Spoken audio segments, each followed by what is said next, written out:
Welcome back. We're continuing to look at the big stories and the big issues in crime this week with former Met detective Jackie Haynes.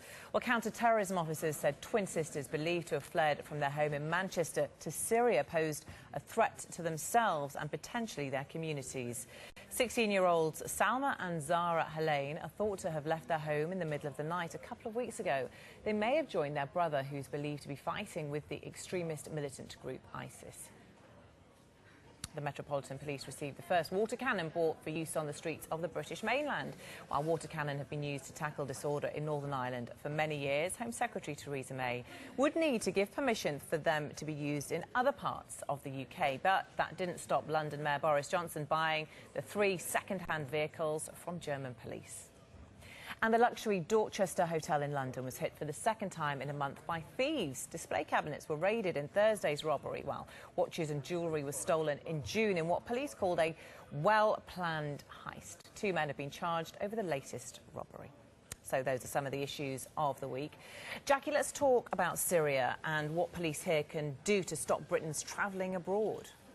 It's a huge problem, obviously, for British policing, not only on an international scale with the security services and with politicians, but also on a really local scale. And historically, they haven't necessarily been that good at forming partnerships and getting integrated into the communities where these children are being brainwashed and radicalised. And that's the key area for the British police and the key challenge, not only to identify children who are at risk from being radicalised in this way, but find out who's doing it. These are naturally insular communities, and it's not been easy for police to get in there and to build up intelligence and build up support and collaboration with these communities, but they have to do it, and it's clearly very, very sensitive. So Peter Fahy, the ACPO lead on terrorism, has been talking this week and about how seriously they're taking it.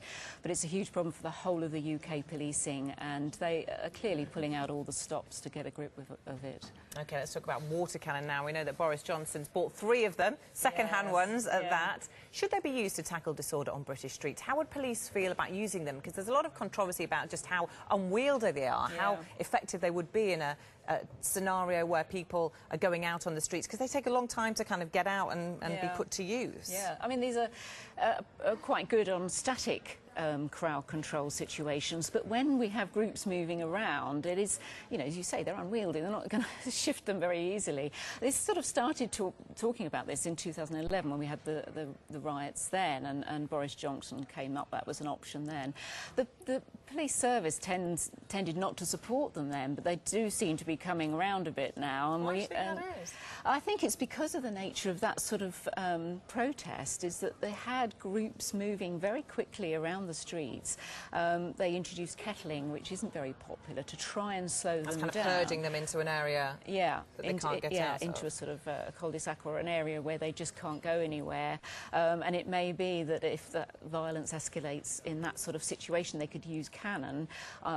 It's a very difficult one because they're not cheap, these things, and you do tend to wonder how much of a sort of you know, a publicity thing that Boris is going through. He said he's going to stand in front of one, and I can't wait to see that, if nothing else. Always one for a photo op, isn't he, Boris?